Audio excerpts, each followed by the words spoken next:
let's start with the serious stuff. If there's anyone in this room who was directly affected by the events Saturday a week ago, our condolences and our condolences to the entire neighborhood.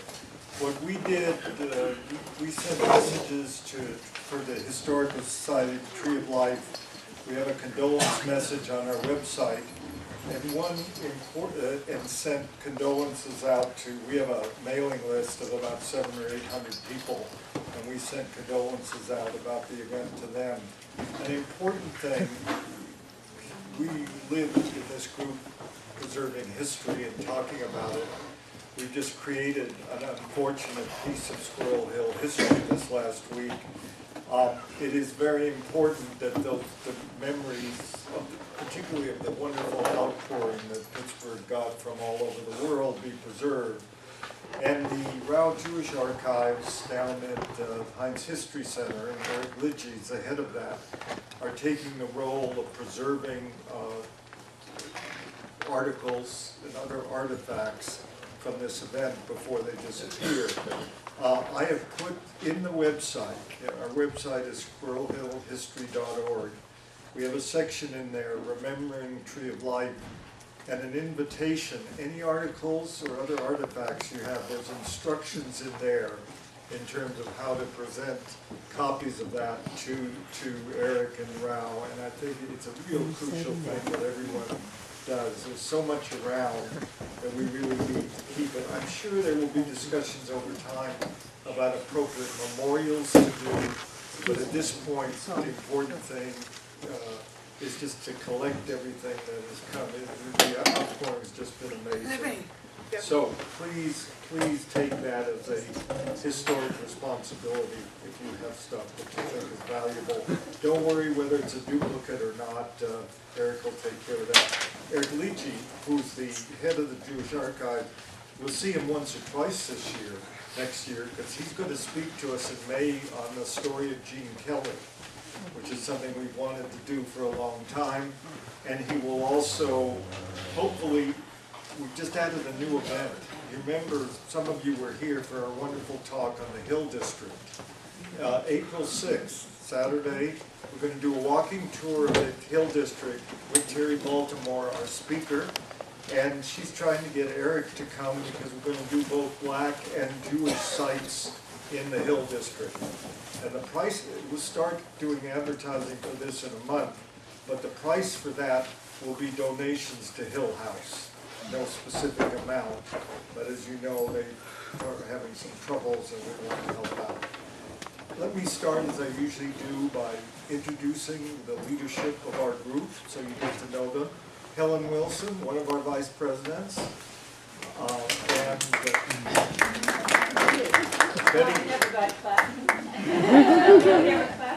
Betty Connolly. There's Betty over here. Betty edited our first book some years ago. Helen edited our second. And don't forget, it's gift time coming up, and we've got books for sale, those of you who haven't gotten it. Audrey Glickman is running the machines, and I hope she doesn't mind, because she's been public about this, saying that Audrey was one of those who had to hide at Tree of Life the day of the event, along with our other member, Joe Charney, who also had to do the same during those horrible moments. Ralph Lund is here, board member, and so is Toby Chapman. And I probably missed someone, but I don't see Wayne Bossinger, who you're going to hear speak tonight, is another board member. We're a voluntary group. We, based on memberships, keep us going, and our new membership campaign has started. Those of you who are renewing, by the way, or anyone who signs up, we have to keep inviting people for 3 or 4 months to be members. And some people get confused and they forget that they haven't signed up. So this year, when you pay up, you will get a note from me saying thank you and asking you to disregard the appeals that we have to make in the months to come, because we're not trying to get you to pay 2 or 3 or 4 times. We do many things. Obviously, these programs are core. The next 2 months are the Wilson Family Show. Todd Wilson in December is going to talk about bridges and roads in Squirrel Hill. He's done this before, but there's new material.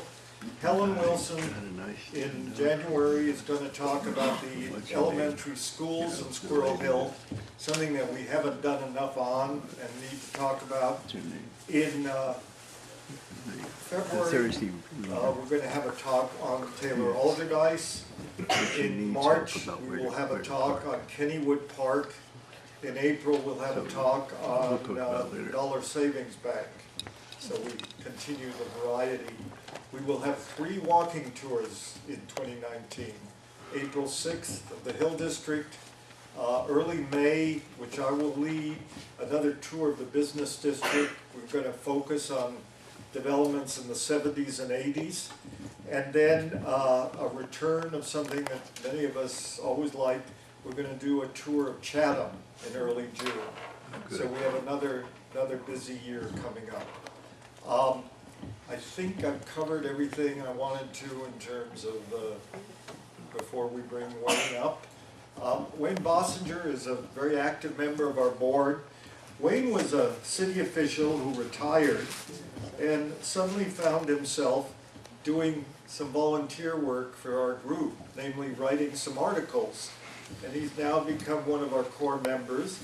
Wayne, you might want to mention a little bit, so you inspire other people, how you got so excited about history coming from being a city official. Wayne is going to talk in some detail tonight on 9 Mile Run. Good.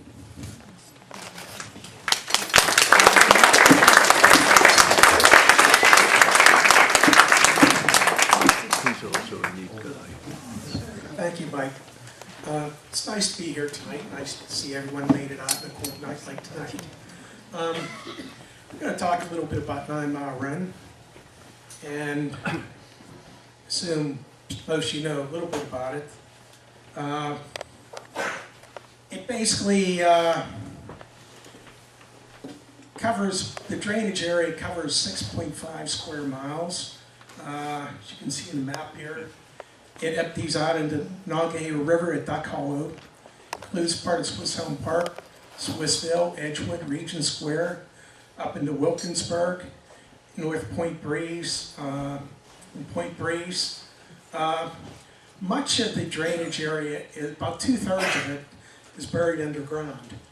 So you wouldn't even know driving through Wilkinsburg that that was formerly part of the 9 Mile Run drainage area. But like I said, it was named 9 Mile Run because early settlers thought it was 9 miles from the point, from Fort Pitt. It's actually 7.5 miles from the Fort Pitt.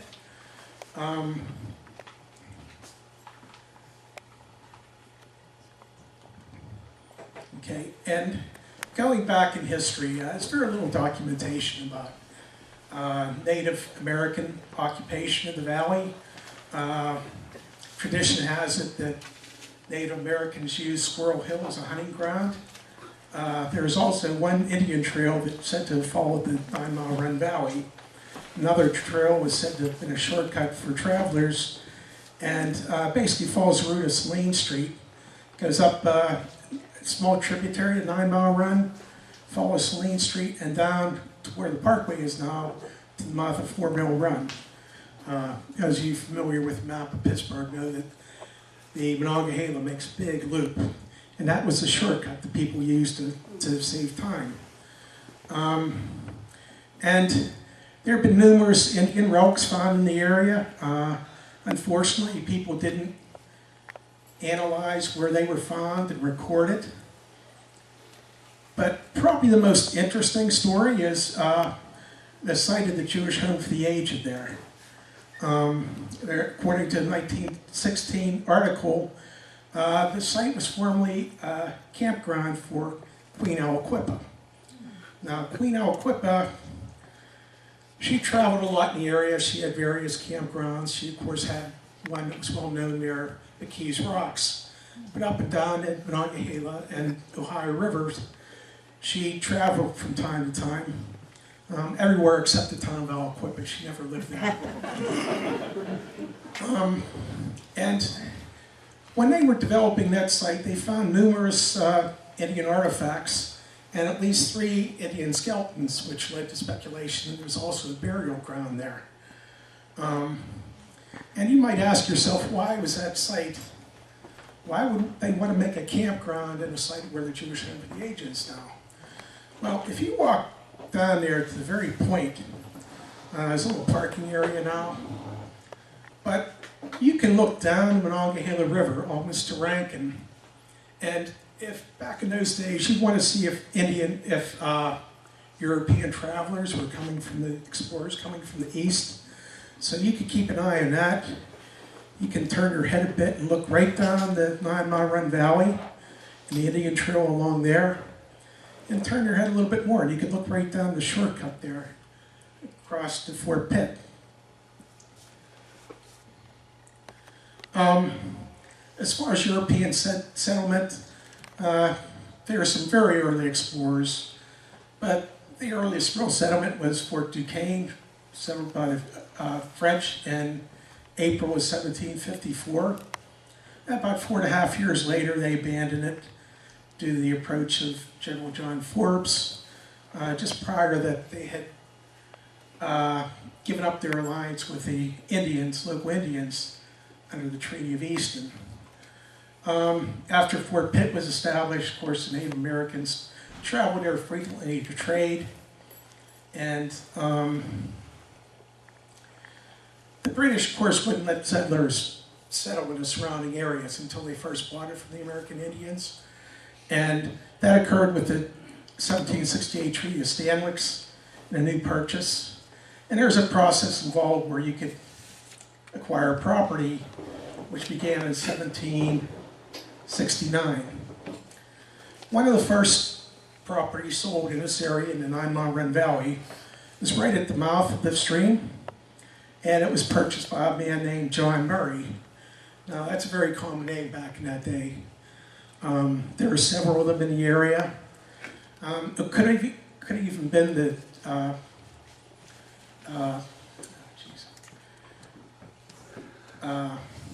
Lord Dunmore was named John Murray. It could have been him, but there's no evidence for that. At any rate, a survey was made here, and the name of the tract was called Old French Fort.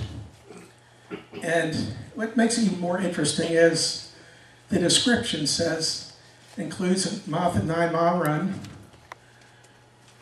which would be here, and also the French Old Encamping Ground.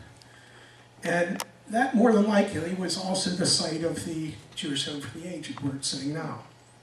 And it kind of makes sense that maybe the Native Americans and French were allies at one point. They could have used the same site. But at any rate, he never really settled there. In later years, it was passed off to other claimants. Moving up the 9 Mile Run Valley, there's a gentleman named John Borman, purchased a 276-acre tract, basically where Swissvale and Edgewood is at now. Said he constructed a blockhouse on the site, and that would have been about 100 yards downstream for where Braddock Avenue and the Parkway intersect there.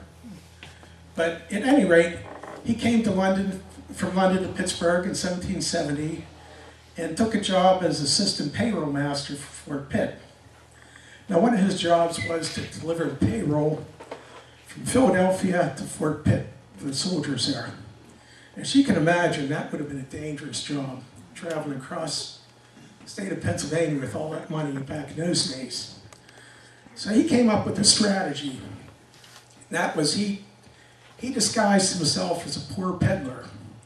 Instead of riding a horse across the state, he found an old beat-up mule, and he loaded it with a beat-up saddle with torn and held together with rope and bark, and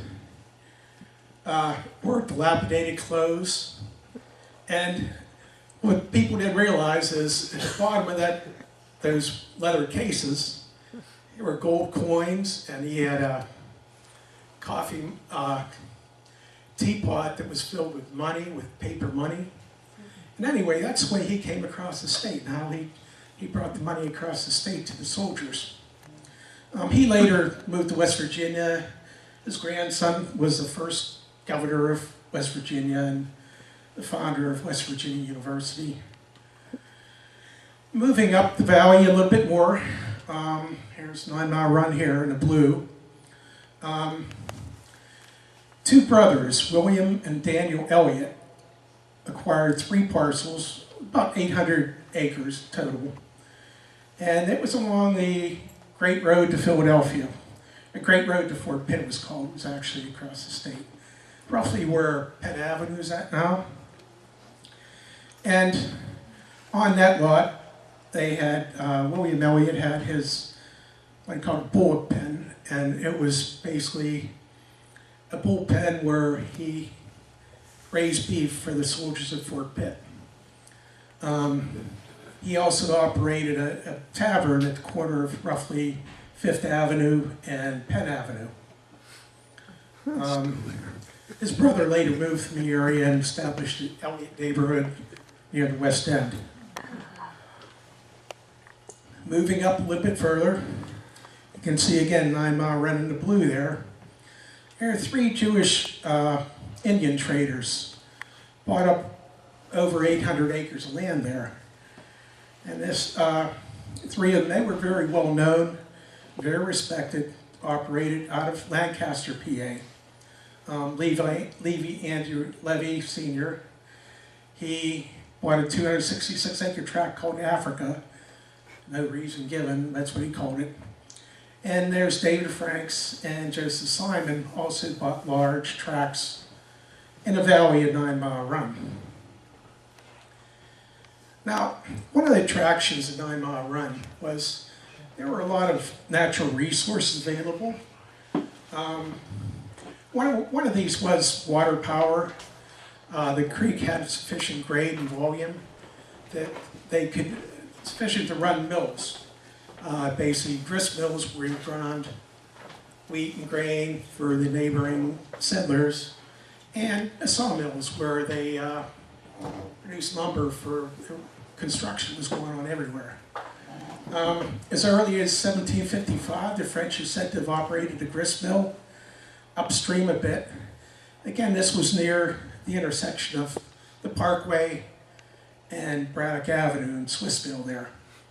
Later sold to John Pollock, and he then sold it to John Swisshelm, who's father-in-law to the noted author and abolitionist Jane Grey Swisshelm. It was about 200 feet downstream from Braddock Avenue. Another mill was located near the mouth of 9 Mile Run. It was operated by Thomas Gibson, and it remained in operation until at least 1860.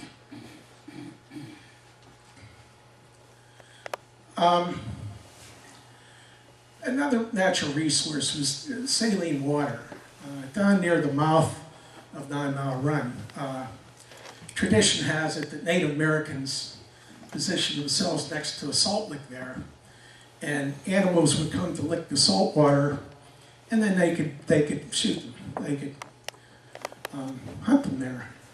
And later Europeans came along and they became aware of that site. One of these was Boyle Irwin, who moved to the mouth of 9 Mile Run in 1824, and he drilled one of the first brine wells west of the Alleghenies. It was very strong water, hit at a depth of 600 feet. They used a small steam engine to pump it to the surface and then boiled it in big iron pans using local coal. By 1833, the production had increased to about 15,000 barrels of salt a day. That's quite a bit of salt. A year, that's quite a bit of salt. And production continued to about 1890 when cheaper sources rendered it financially infeasible. Here's a map of when Boyle Irwin's estate was probated. You can see here the salt works right next to the railroad. There's also a sawmill up here, and that was his mansion. Another natural resource that was in the valley there was natural gas.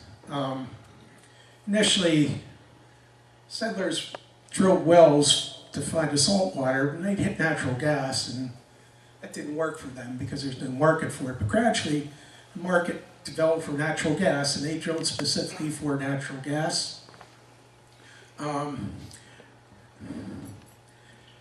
Map to the right here shows, I don't know if you can see it, little black stars there represent abandoned gas wells. There are about 15 of them in the valley, a 9-mile run.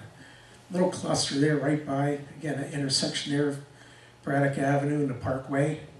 But even going down to where Somerset's located, there is a well there. They tended to produce very well for a period of time, but eventually then they get drowned out by salt water.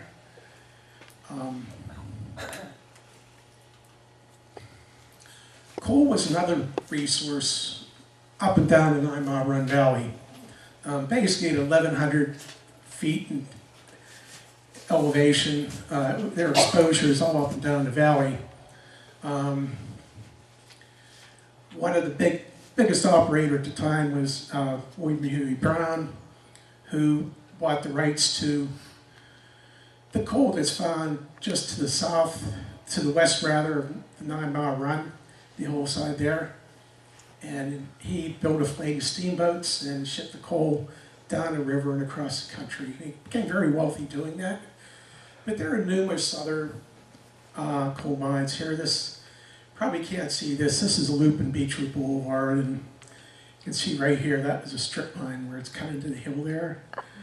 And here is an old mine here, which I think it was William Killymoon Stewart's mine. And they dumped, you can still see the waste from the mine there, the tailings, on the other side of Beechwood Boulevard. And then there was another mine open up here when the commercial rights were sold, but it's pretty common. There's also what they call country pits along the valley, and that was simply the local people, farmers and whatnot. They would open a pit for their own use to heat their house. There's also commercial mines. Another resource was mineral water. 1895, where the Irish Center now sits. They had a crew there drilling for a well for domestic water. And they hit this layer of pressurized water. And the water sent a shot out of the well 60 feet into the air. So, just like a geyser. And he had it analyzed, and it turned out to be high quality mineral water. And it compared very favorably to other mineral waters which were sold across the United States and Europe. Anyway, the owner, which Gustav Kaiser, recognized potential when he built a bottling facility right at the site where the Irish Center is now out at. And he named his product Duquesne Vichy water. You can see here, here's an ad. He sold it two ways. One, he had a little cart, and they horse-drawn buggy that he drove around Squirrel Hill and elsewhere and sold this Duquesne Vichy water. And he also sold it at various stores, and this is from the May Pharmacy. Only 5 cents. Now, that operation there where the Irish Center's at got the attention of a man named James Guestwich. He's a wealthy immigrant from Austria. And he had the idea to create a luxury resort there that would span the entire 9-mile run valley, 80 acres and all. It would emulate the German health resort, Wiesbaden. And at the middle would be a 4 to 5-story hotel with verandas at every level and trails throughout the property. A railroad line was to be constructed from the river all the way up to the site. And all the adjacent property owners got excited because they saw this big development coming. They started buying up property around there. just as quickly as that rumor started, it died. And there was no public explanation. The only one possibility could be that at that point in time, pollution was growing in 9 Mile Run. And that would ruin the image of a pristine health resort. It just wouldn't work with an open sewer running right through the middle of it. So here's a map then. Shows the mineral spring there, and this is where Ford Avenue loops around, connects with Commercial Street.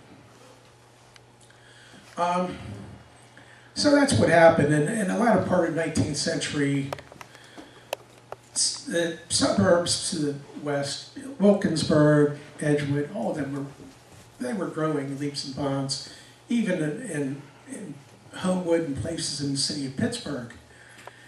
And that created two problems. First, there's a lot of raw sewage to dispose of, and also there was storm surge due to the runoff from streets and rooftops. There's one 2.5 mile sewer called the Braddock Avenue sewer, dump raw sewage directly into the stream. Yum.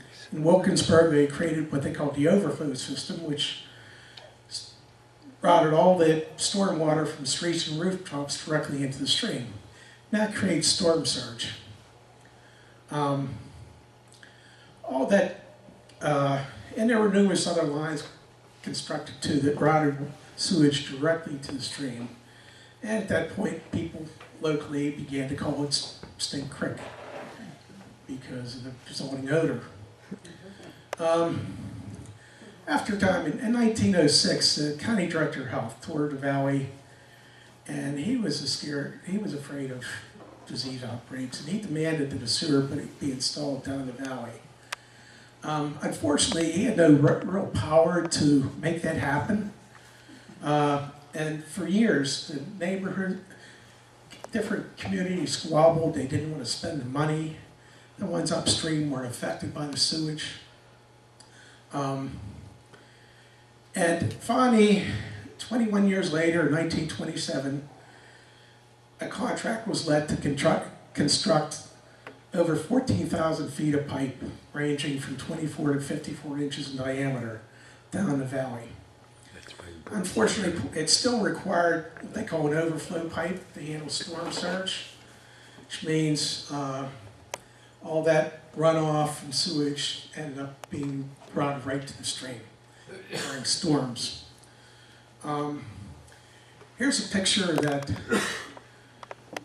overflow pipe here when it was constructed. You can see it's all clear there. And here's a picture just a couple years ago, after it rained a bit, and you can see all that sewage is still coming down there. So, fortunately, that's still a problem. Yeah, when talking about the valley, its remote location also through other activities there that really couldn't happen elsewhere in the city. The 14th Regiment established a firing range down there. They held shooting contests and basically shot over the street into the hillside. If you've been down there, there's a real steep hillside on one side.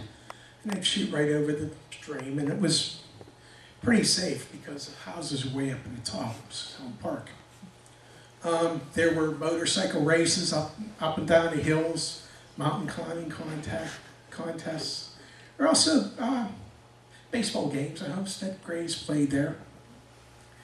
And later, during the Great Depression, squatters chose to settle there. Then they constructed 2 shanty towns, and there were more than 50 shanties down there. There's a picture of what one of them looked like.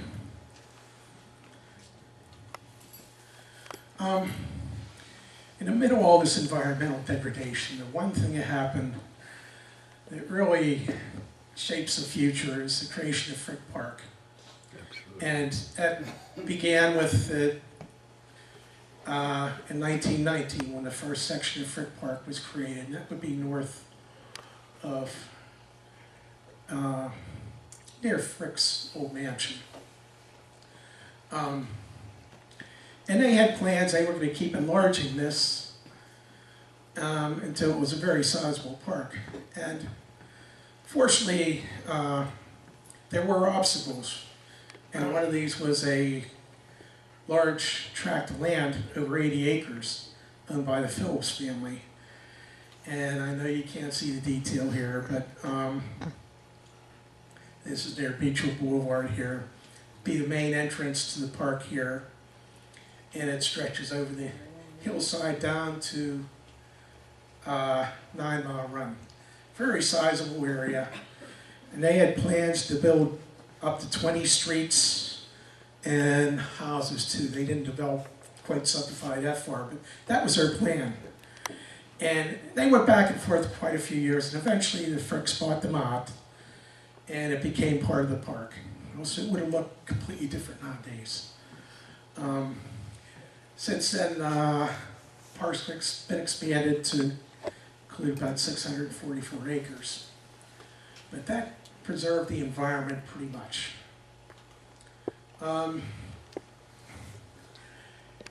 Unfortunately, the park didn't extend downstream from Commercial Road.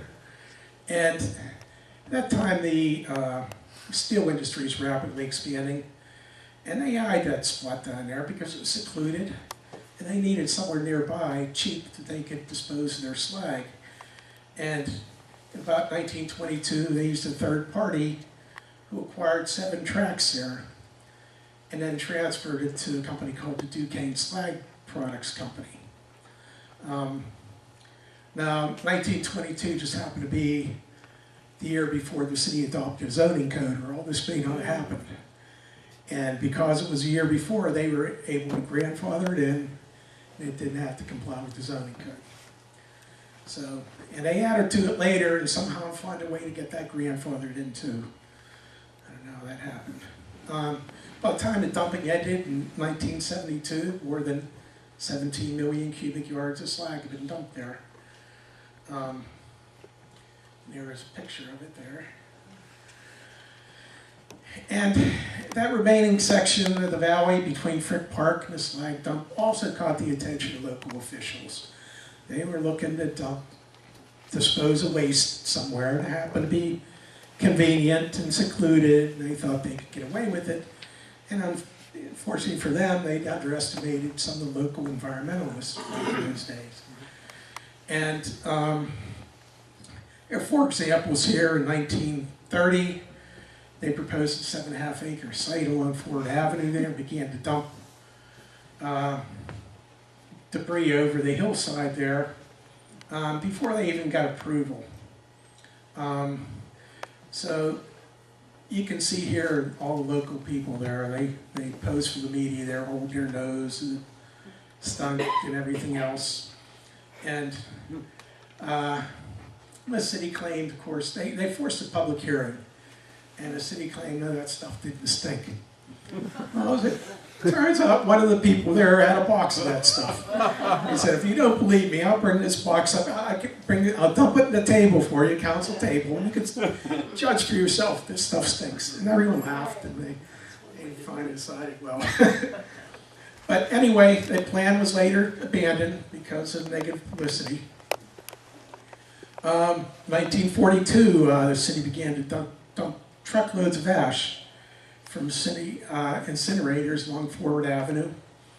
And again, angry citizens showed up and they protested very publicly and forced the dumping to stop within a few days.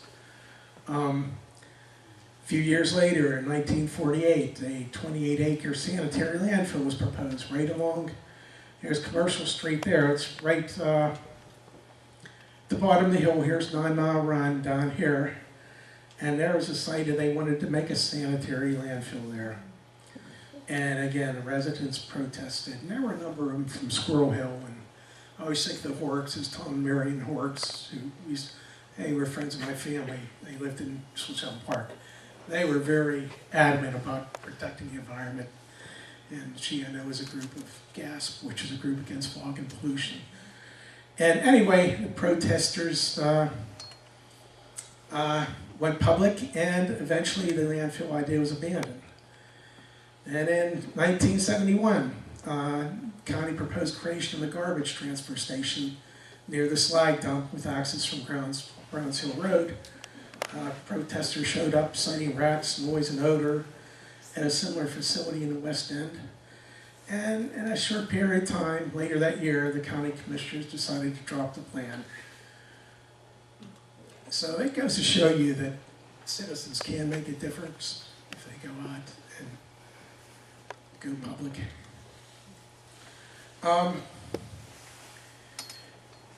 By the time the 1970s came along, steel mills were closing, the environmental movement was starting to grow a little bit, and the momentum began to shift toward restoration of the valley.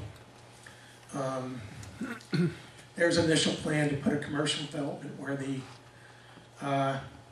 slag dump was, and for whatever reason that didn't go over. And in 1994, the city created a development team headed by the Rubinoff Corporation to develop a 700-unit residential development, which is Somerset at Frick Park. And about 2/3 of that has now been completed, and there's talk about doing the other side of 9 Mile Run over in Swiss Elm Park. They're starting to get it together to develop that area. In 1996, the 9 Mile Run Greenway project began to address environmental issues in the valley. It was headed by the Carnegie Mellon's Studio for Creative Inquiry, and they used a team of artists, scientists, historians, planners, and engineers to examine all of the issues involved with reclaiming that area. They issued a report in 1999. This report formed the framework for a $7.69 million 9 Mile Run restoration project. And this was conducted by the U.S. Army Corps of Engineers, along with the city of Pittsburgh and Alcosan. At the time, it was the largest project of its kind in the country. That really made a difference down there. You can see they replanted, they graded and replanted vegetation. They put rocks in the stream to aerate the water so the pollution would break down faster. And it took a number of steps like that. I think there's one tributary which ain't daylighted, which has been, it was previously underground, and they brought it to the surface again. Again, it was the biggest project of its kind in the country back then. 2001, the 9 Mile Run Watershed Association was created to address the long-term health of the watershed. And it's a very comprehensive effort. They include urban forestry, stream watering, very active recruiting volunteers and municipal outreach, and every way possible, they're trying to improve the quality of the stream. Which brings us then to the future. There's two issues here for further improvement in 9 Mile Run. I think one pro, one con. I think the 9 Mile Run Watershed Organization is doing a very good job organizing ways, practical ways, where they could develop a plan, mobilize volunteers, and improve the situation. On the other hand, the negative side is financial, especially now with the problem with lead water lines. It's going to take the Water and Sewer Authority an enormous amount of money to fix those lead water lines.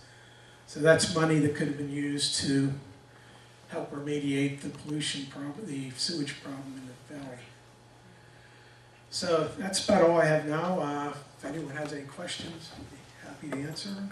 Are there any remnants of the grist mills? Repeat the question, please.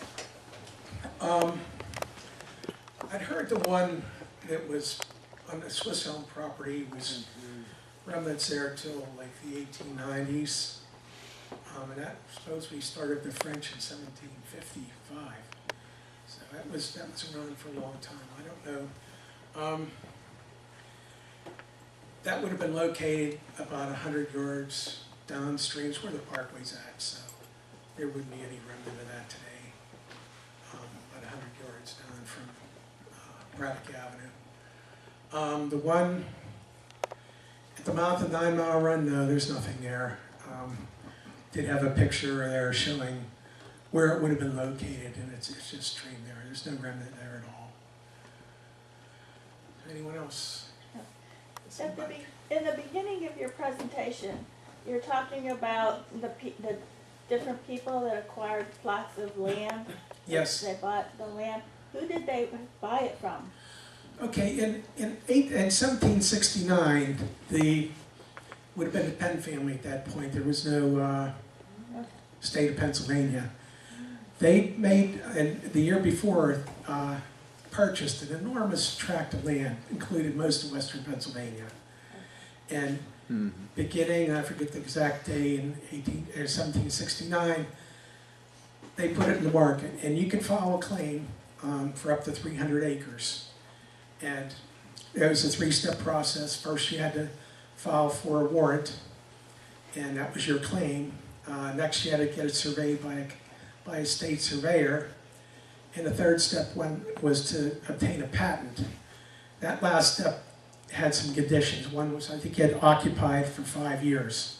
So a lot of these people that acquired the initial patent warrant never got a patent, which is why you see some of the maps, like there's a 1914 map of patents, and you won't see some of these original warrants on there because they were later claimed by other people.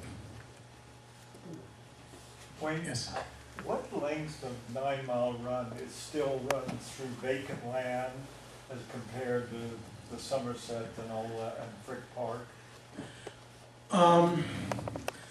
Well, 2/3 of the watershed is underground. That's Wilkinsburg, Edgewood, Swissville. You never know it's there. And right near Braddock Avenue again, at the edge of the park, there's a culvert. And that's where the main part of 9 Mile Run starts now. And water gushes out of that concrete culvert. And I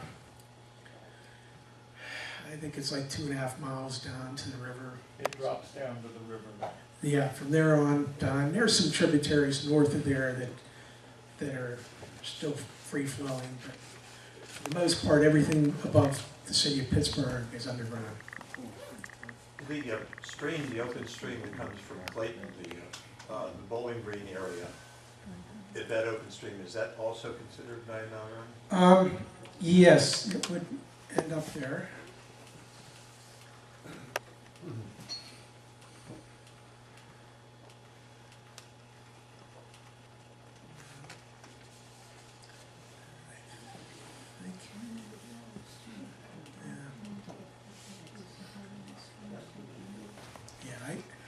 Yeah, it stretches up this valley here, I believe. And it does drain into 9 Mile Run. Into 9 Mile Run, but Yeah. is that called 9 Mile Run? Wayne, that's Fern Hollow Creek. Okay. It's not really called 9 Mile Run, but it's Okay. Fern Hollow. Okay. Anyone else? Any houses built? Pardon me? Any other houses built? Can you repeat the question? Yeah, like, w- Well, Can you repeat the question for the people that? a gentleman asked, were there any other houses built? Will there be? Well, on the Swiss Sound Park side, where the Slag Dump used to be, yeah, there's plans to put probably hundreds of houses on that side. Right now, it used to be an old baseball field there, and it's barren slag still. But the plan is to put a bridge over there from the Squirrel Hill side over the valley to connect up with the side over there, and they'd have other ways out on Whipple Street, and that'll probably be years. That'll probably be 10 years at least.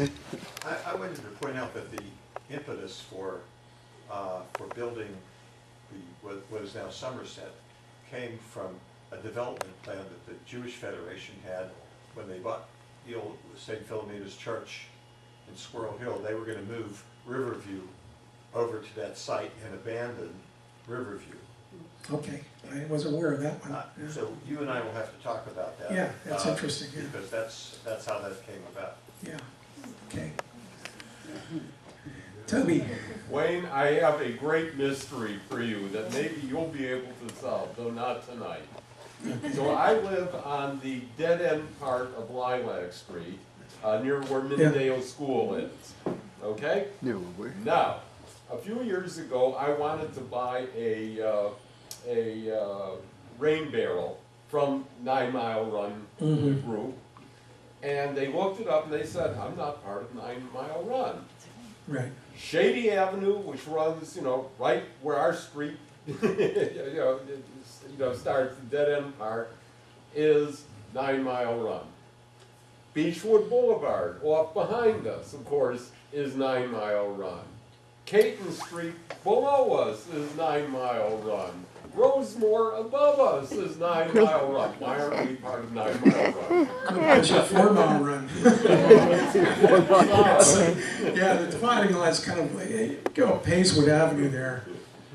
And the bottom part there in Beechwood, everything down from Hazelwood on, that's 9 Mile Run. Then you have to go up the hill because it slopes down toward the parkway there. Yeah. And that used to be 4 Mile Run. So, yeah, unfortunately, maybe at some point they'll start 4 Mile Run will come We'll up. have to drop a little bit of deuterated water and see where it goes. Whether it comes out at Duck Hollow Way in or. the back. Many, many years ago, I used to hear old timers talk about something called Scotch bottom. Is that anywhere near 9 Mile Run? And if not, does anyone here know where it was? I do. Okay, Helen. That was down in Hazelwood, Oh, on the other side of the tracks. okay, near where the mill used to be. Yeah, and there is some literature about it, but nothing's left of it, of course. Yeah. Everyone's gonna have to talk up on these side conversations, Wayne, you have to help out so everyone can hear. Yeah, Scotch bottoms are down, kind of toward Glenwood Bridge, and they're all the way down the flat area. And obviously there were Scotch settlers there early on. I think there's even some African American settlers there very early on too. Yes, sir. Can you speak at all about what it was like while they were dumping down there with Duck Hollow and then the folks up on Beechwood Boulevard? Oh, And there must have been a lot of trains going in and out. it wasn't a very popular thing at all. They brought barges over. There was a wharf there which they unloaded it, and yeah, it created a lot of dust, but people didn't care. It was down in Duck Hollow, and people up the hillside. Another story is about there's a water line break up in the hill there by Beechwood Boulevard, and it flowed down there and created this big pool right in the middle of the Slag Dump. And the story was it crawled because so many mosquito larvae. And it took the residents there for 8 years or so of protesting before they could get the city to fix that. It was just remote down there. There weren't enough influential people to really get changed. But when it started affecting up in Beechwood there, that's when they had a little more thought. They could get some things done. Yeah. Yes, sir. I understand there's still pollution in 9 Mile Run, and I'm just asking, is there anything being done right now to correct that, or what would be the next step to clean up the water? Well, this organization, the 9 Mile Run organization, they have a website, and they have thought this through very well. And there's a consent decree where the area, the entire county, is being forced by the feds to quit dumping sewage into the river. And they're under that gun, but they're putting together some plans. A lot of, trying to think, they're repairing the sewer lines that are broken, and they're trying to encouraging people to use rain barrels, and to, there's some steps along that line. That's the best place to look for what's really done. It's changing all the time. It's changed in the past year, I know. It's the programs they're putting together. Gee, I haven't been over there for a long time. Yes, sir. About how long was there active coal mining between industrial or even just for personal use? How long did that go on The about? coal mine started as soon as there were settlers here, and I looked into that quite a bit. There's mines throughout Squirrel Hill. There's 7 areas of coal in Squirrel Hill. I mean, did it go on all throughout the 1800s, or when did it sort of? And it started, I know, one's near me, about 1840. There were actually commercial mines starting about 1910. Oh, really? 1910, 1920, pretty well ended. But yeah, they sold their coal rights and mined it commercially and into the 1900s. There's one there at the end of Guy Street, I think it is. There's a, look at an old map, the coal tipple coming down the hill. And I mean, everyone heated their house with coal. It was a very popular thing. Yes. You said that that 2/3 of the 9 Mile Run are underground. If that's the case, and they diverted all of that that's underground to sanitary sewers or whatever, what would be the flow in 9 Mile Run? I mean, if that's creating the flow that's there, and you took it away, what would be left? They didn't take it away. It's in sewers. That's what he means by underground. The problem is storm surge more than anything. Yeah, but if that's dumping, if that's dumping into the open area, then Eventually, you yeah. take it away and put the rest of it underground. Well, you know, there's streams everywhere, and there used to be streams everywhere, and the rain still comes down and soaks into the ground. And at some point it works itself to a sewer system. It may be blocks away, but that's not as much of a problem because it's a slow process. The real problem is runoff.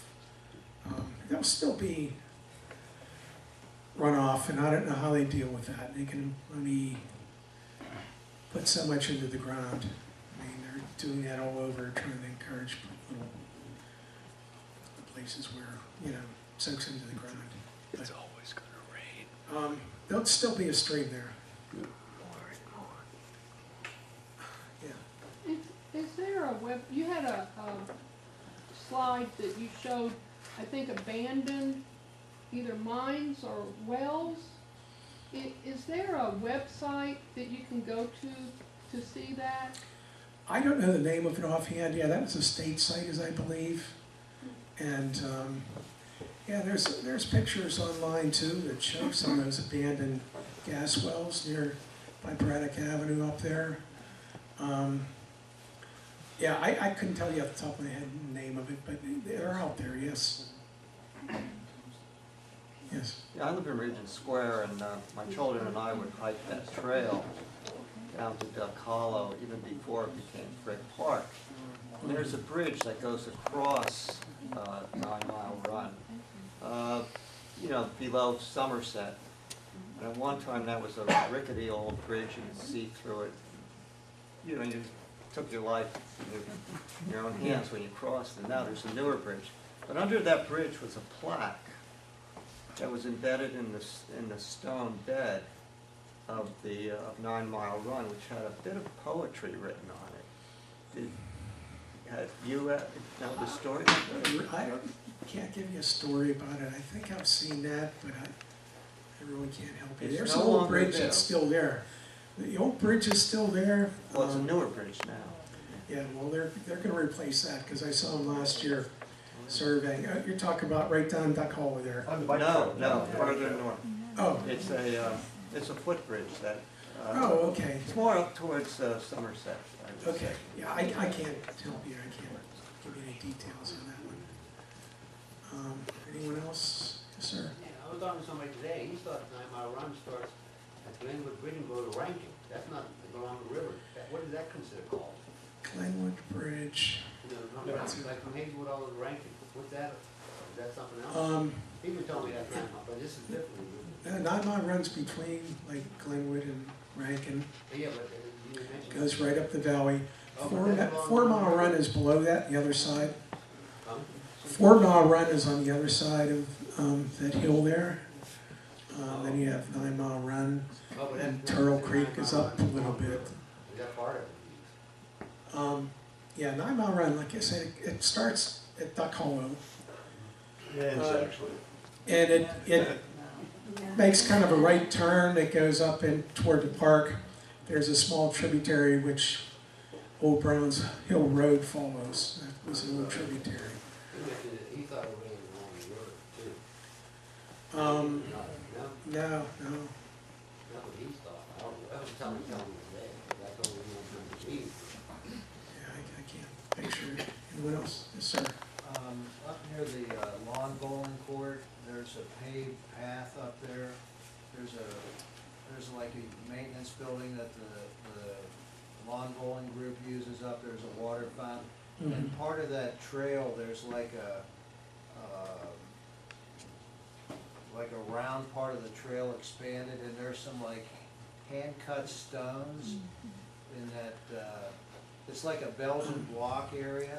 Yeah. And I had heard that were those salvaged from those grist mills, or these wheels? They look Alan like Wilson has stone- been looking into that a They little look bit. like stone wheels. And there was a country club there at one time. Where that wheel comes from, Helen, can you give some insight? Pittsburgh Parks Conservancy said those were from the Swiss Helm Mill, those millstones in that the area you're talking about, which is across from the Frick Museum. Right. Yeah, there's a little patio and there's Yeah. 5 grist millstones. Oh, so that's. And that's what they said, these were definitely from the Swiss Helm Mill, Yeah. which was down in They 9 look Mile like Road. you're pretty specific on that. Yeah. Okay. Anyone else? Mike? Thank you for a wonderful talk.